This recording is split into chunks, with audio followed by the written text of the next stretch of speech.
60 Great Ghost Stories, read by H. Washington Sawyer. Tonight's story, The Cicerones, by Robert Aickman. John Trent entered the Cathedral of Saint-Bavon at almost exactly 11:30. An unexpected week's holiday having come his way, he was spending it in Belgium, because Belgium was near, and it was late in the season, and because he had never been there.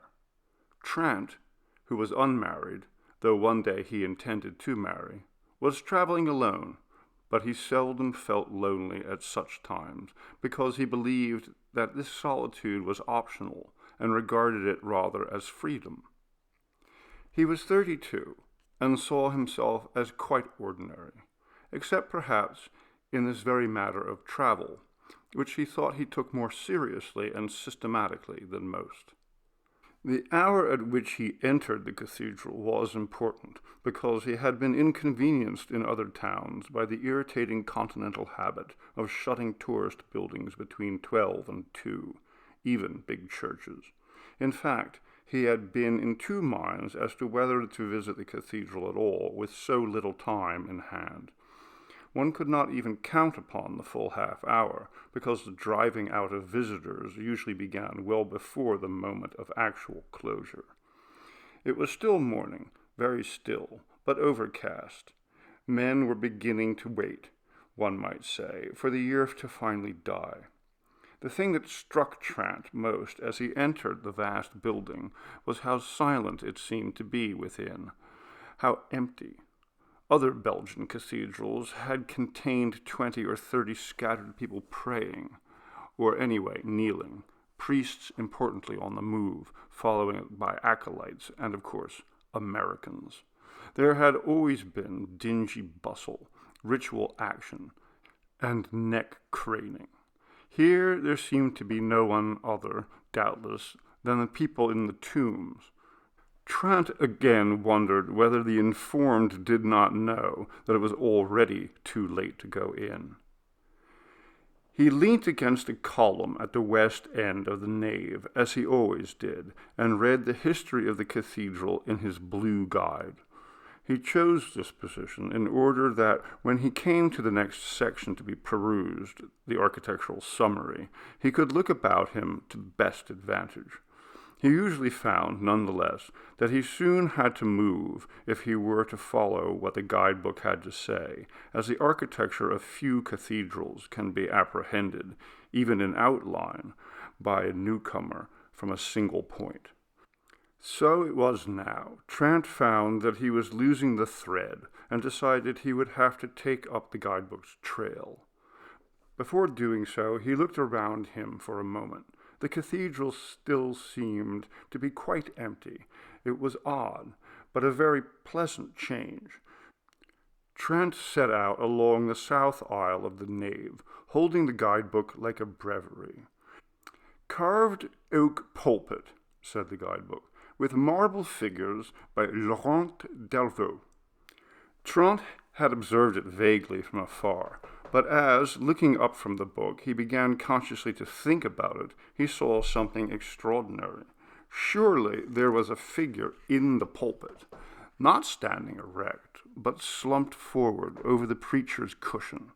Trent could see the top of a small, bald head with a deep fringe, almost a halo of white hair, and on each side widespread arms with floppy hands. Not that it appeared to be a priest. The figure was wearing neither white nor black, but on the contrary, bright colors, several of them. Though considerably unnerved, Trent went forward, past the next column in the arcade between the nave and the aisle, and looked again through the next bay.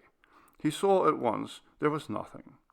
At least there was only a litter of minor vestments and scripts in colored bindings. Trent heard a laugh. He turned. Behind him stood a slender, brown-haired man in a gray suit. "Excuse me," said the man. "I saw it myself, so don't be frightened." He spoke quite clearly, but had a vague foreign accent. "It was terrifying," said Trent. "Out of this world." "Yes, out of this world, as you say. Did you notice the hair?" "I did indeed." The young man had picked on the very detail which had disturbed Trent the most. "What did you make of it?" "Holy, holy, holy," said the young man in his foreign accent, and then smiled and sauntered off westwards. Trent was almost sure that this was what he had said. The hair of the illusory figure in the pulpit had, at the time, reminded Trent of the way in which nimbuses are shown in certain old paintings, with wide bars or stripes of light, linking an outer misty ring with the sacred head. The figure's white hair had seemed to project in just such spikes. Trent pulled himself together and reached the south transept, hung high with hatchments. He sought out Christ Among the Doctors, the masterpiece of Franz Purpus the Elder, as the guidebook remarked, and set himself to identify the famous people said to be depicted in it, including the Duke of Alva, Vignilius ab Iata, and even the Emperor Charles V himself. In the adjoining chapel, the Martyrdom of Saint Barbara by de Craye proved to be covered with a cloth, another irritating continental habit, as Trent had previously discovered. As there seemed to be no one about, Trent lifted the corner of the cloth, which was brown and dusty, like so many things in Belgian cathedrals, and peered underneath. It was difficult to make out very much, especially as the light was so poor. "Let me help," said a transatlantic voice at Trent's back. "Let me take it right off, and then you'll see something, believe me." Again it was a young man, but this time a red-haired, cheerful-looking youth in a green wind cheater. The youth not only removed the cloth, but turned on an electric light. "Thank you," said Trent. "Now have a good look." Trent looked. It was an extremely horrible scene. "Oh, boy." Trent had no desire to look any longer. "Thank you all the same," he said, apologizing for his repulsion. "What a circus those old saints were," commented the transatlantic youth, as he replaced the worn cloth. "I suppose they received their reward in heaven," suggested Trent. "You bet they did," said the youth, with a fervor that Trent couldn't quite fathom. He turned off the light. "Be seeing you." "I expect so," said Trent, smiling. The youth said no more, but put his hands in his pockets and departed whistling towards the south door. Trent himself would not have cared to whistle so loudly in a foreign church. As all the world knows, the most important work of art in the Cathedral of Saint-Bevon is The Adoration, by the mysterious Van Eyck or Van Eycks, singular or plural. Nowadays, the picture is hung in a small curtained-off chapel leading from the South Choir ambulatory, and most strangers must pay to see it. When Trent reached the chapel, he saw the notice at the door, but, hearing nothing, as elsewhere, supposed the place to be empty. Resenting wildly the demand for a fee, as Protestants do, he took an initiative and gently lifted the dark red curtain. The chapel, though still silent, was not empty at all. On the contrary, it was so full that Trent could not have gone further inside, even if he had dared. There were two kinds of people in the chapel. In front were several rows of men in black. They knelt shoulder to shoulder, heads dropped, hip bone against hip bone, in what Trent took to be silent worship. Behind them, packed in even more tightly, was a group, even a small crowd, of funny old Belgian women, fat, ugly, sexless, and bossy, such as Trent had often seen in other places, both devotional and secular. The old women were not kneeling, but sitting. All the same, they seemed eerily rapt. Strangest of all was their motionless silence. Trent had seen such groups everywhere in Belgium, but never silent. Very far from it. Not a single one of his present group seemed even to be aware that he was there, something equally unusual with a people so given to curiosity. And in this odd setting, not the least strange thing was the famous picture itself, with its enigmatic monsters, sibyls, and walking allegories. It was curiously bright, otherworldly colors, its tonality doubtless interpretable in terms of Freud, but, all the same, as dense as an oriental carpet, and older than Adam and Eve, who stand beside. Trent found the picture all too cognate to the disconcerting devotees. He let fall the curtain and went on his way, distinctly upset. 2 chapels further round, he came upon The Virgin Glorified by Limacher. Here a choir boy in red cassock was polishing the crucifix on the altar. Already he had thin black hair and a gray, watchful face. Onze lieve vrouw, said the choir boy, explaining the picture to Trent. Yes, said Trent, thank you. It occurred to him that polishing was odd work for a choir boy. Perhaps this was not a choir boy at all, but some other kind of servitor. The idea of being shortly ejected from the building returned to Trent's mind. He looked at his watch. It had stopped. It still showed 11:28. Trent shook the watch against his ear, but there were no recovering ticks. He saw that the polishing boy, he was at work on the pierced feet, wore a watch also, on a narrow black strap. Trent gesticulated again. The boy only shook his head more violently. Trent could not decide whether the boy's own watch was broken, or whether conceivably he thought that Trent was trying to take it from him. Then, all in seconds, it struck Trent that, whatever else there was about the boy, he certainly did not appear alarmed. Far from it. He seemed as aloof as if he were already a priest, and to be refusing to tell Trent the time on principle, almost implying, as priests presume to do, that he was refusing for the other's good. Trent departed from the chapel containing Limacher's masterpiece rather quickly. How much time had he left? In the next chapel was Rubens' vast altarpiece of Saint-Pavon, distributing all of his goods among the poor. And in the next was the terrifying Martyrdom of St. Lavinius by Segers. After one more chapel, Trent had reached the junction of the north transept and the choir. The choir was surrounded by a heavy and impenetrable screen of black marble, like a cage for the imperial lions. The guidebook recommended the 4 tombs of past bishops, which were said to be inside, but Trent, peering through the stone bars, could hardly see even outlines. He shifted from end to end of the choir steps, seeking a viewpoint where the light might be better. It was useless.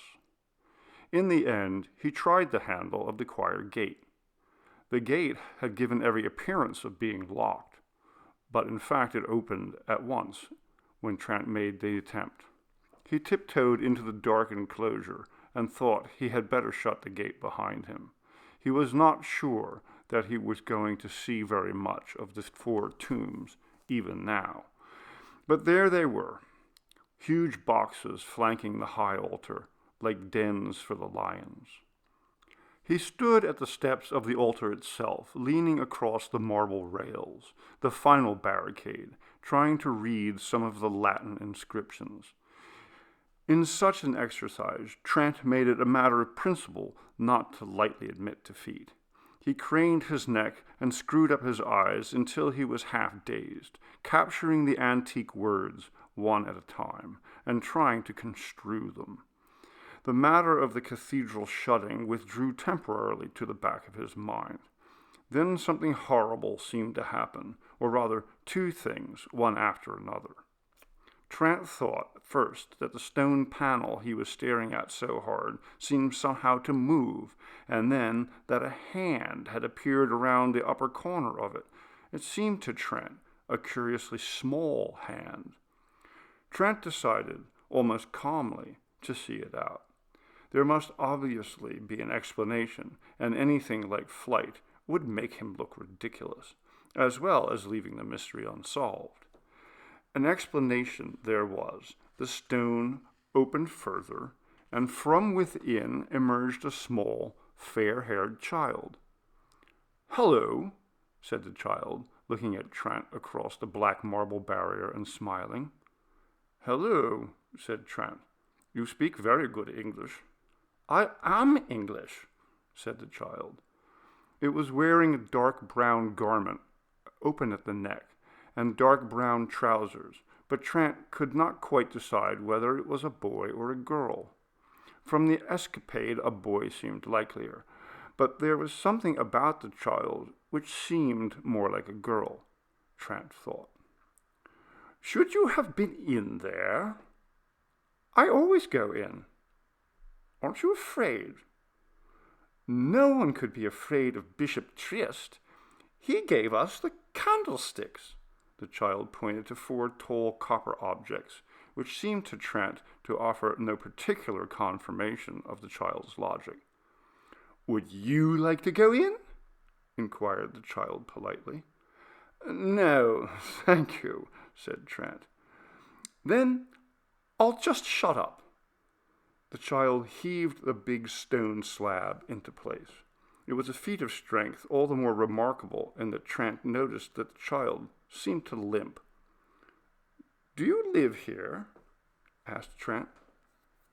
"Yes," said the child, and, childlike, said no more.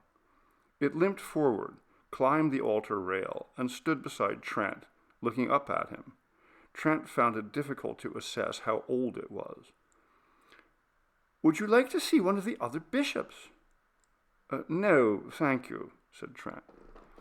"I think you ought to see a bishop," said the child quite gravely. "I'd rather not," said Trent, smiling. "There may not be another chance." I expect not," said Trent, still smiling.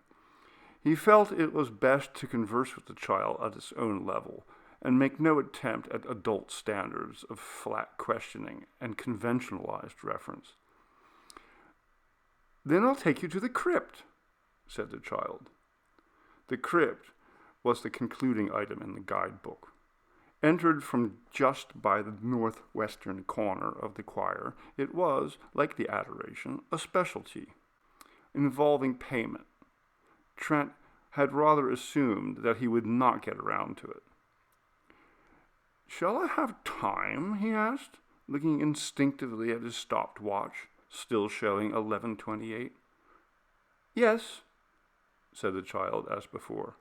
The child limped ahead, opened the choir gate, and held it for Trent, his inscriptions unread, to pass through. The child closed the gate and led the way to the crypt entry, looking over its shoulder to see that Trent was following.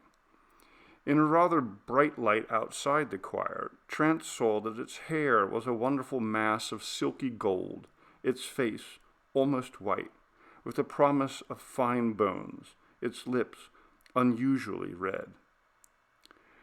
"This is called the crossing," said the child informatively. Trent knew the term was sometimes applied to the intersection of the nave and transepts. "Or the narthex, I believe," he said, plunging in order to show that he was a grown-up. The child, not unnaturally, looked merely puzzled. There was still no one else visible in the cathedral. They began to descend the crypt stairs, the child holding on to the iron handrail because of its infirmity. There was a table at the top, obviously for the collection of the fee, but deserted. Trent did not feel called upon to comment. In the crypt, slightly to his surprise, many of the lights were on. Probably the custodian had forgotten to turn them off when he or she had hurried forth to eat. The guidebook described the crypt as large, but it was much larger than Trent had expected.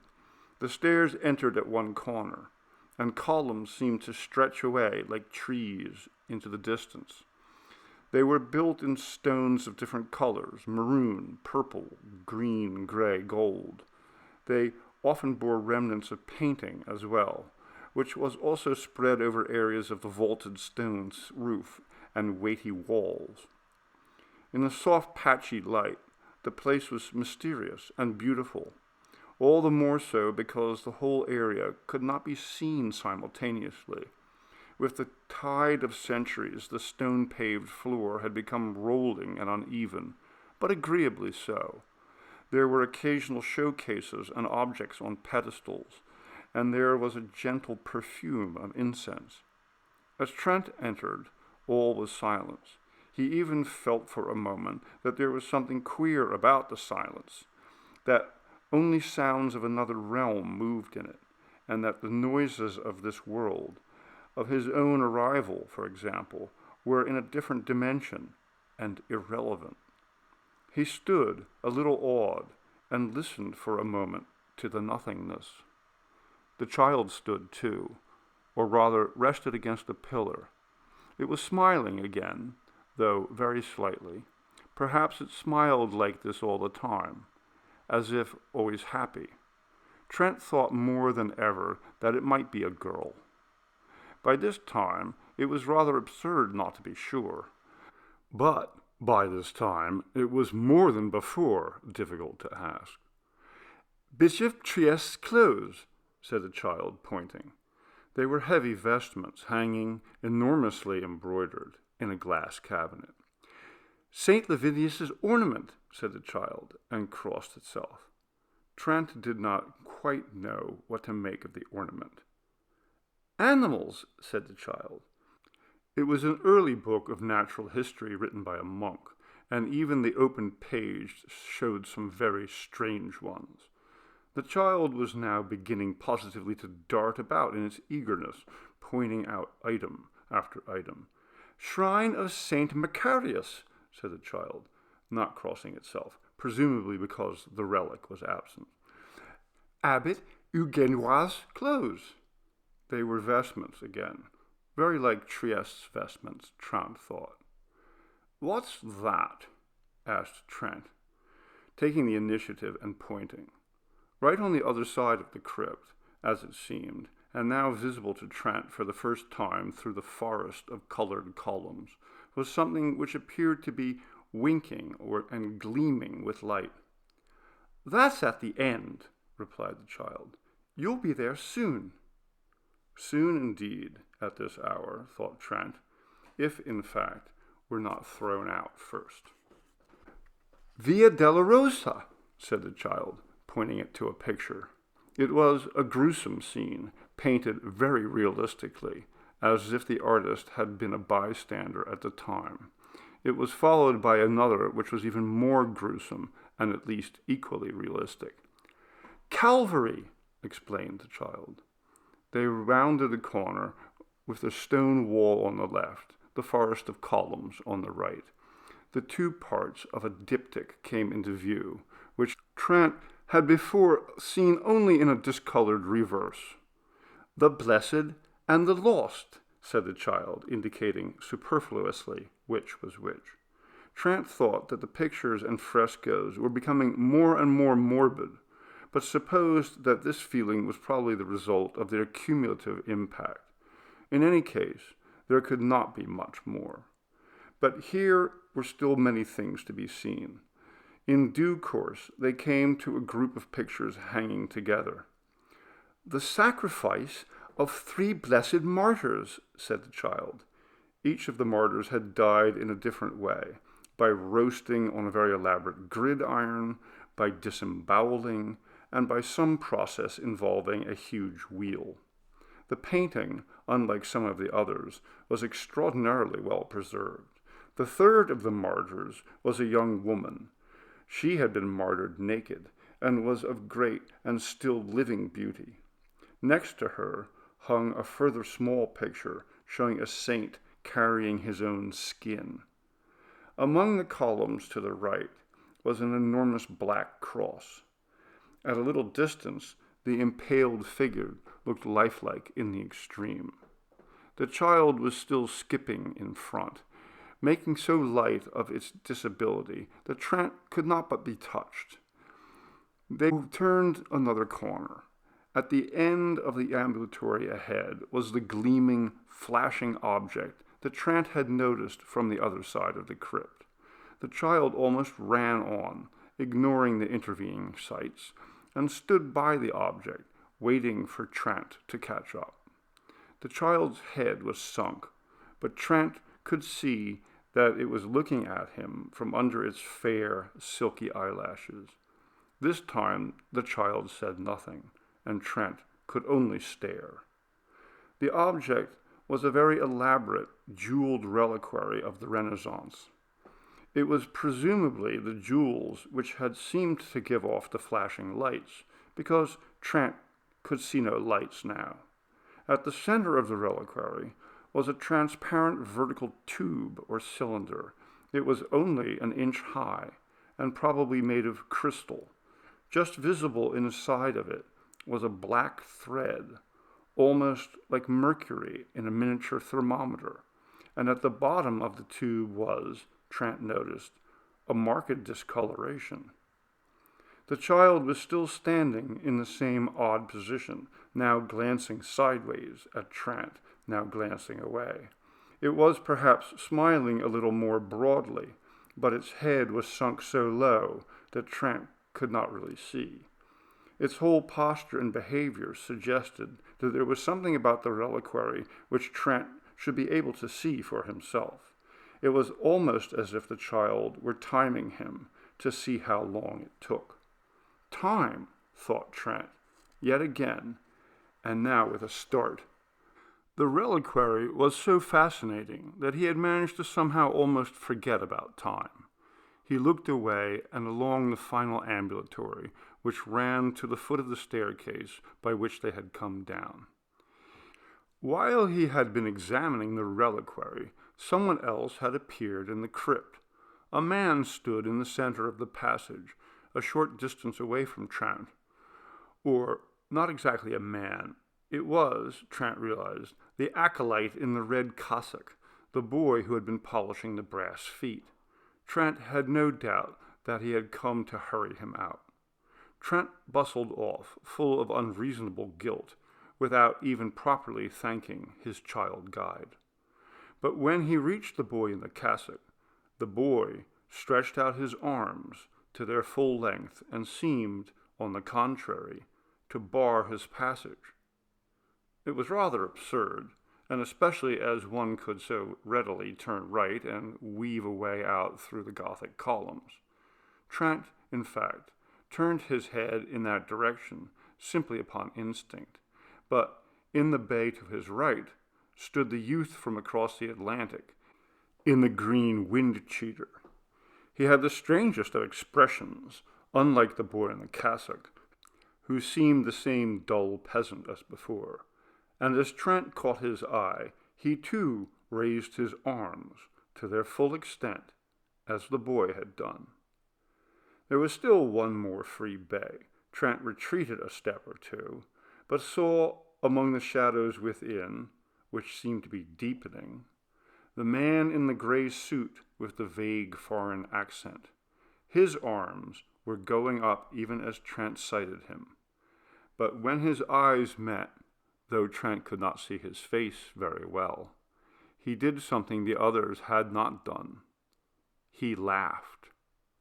And in the entrance to the other ambulatory, through which Trent had just come, and down which the child had almost run bravely, casting aside its affliction, stood that same child, now gazing upwards again, and indeed looking quite radiant, as it spread its arms almost as a bird taking flight. Trent heard the great clock of the cathedral strike 12. In the crypt, the tone of the bell was lost, and there was little more to be distinguished than 12 great thuds, almost as if cannon were being discharged. The 12 strokes of the hour took a surprisingly long time to complete. In the meantime, just beside the reliquary, a small door had opened, in the very angle of the crypt. Above it was a small but exquisite and well-preserved alabaster keystone showing a soul being dragged away on a hook by a demon. Trent had hardly noticed the door before, as people commonly overlook the working details of a place which is on show, the same details that those who work in the place look to first. In the door, quite filling it, was the man Trent had believed himself to have seen in the pulpit soon after he had entered the great building. The man looked much bigger now, but there was the same bald head, the same resigned hands, the same multicolored garments. It was undoubtedly the same person, but in some way enlarged or magnified, and the curious fringe of hair seemed more luminous than ever. "The cathedral closes now," said the man. "Follow me." The fair figures encircling Trent began to shut in on him until their extended fingertips were almost touching. His questions went quite unanswered, his protests quite unheard, especially after everyone started singing.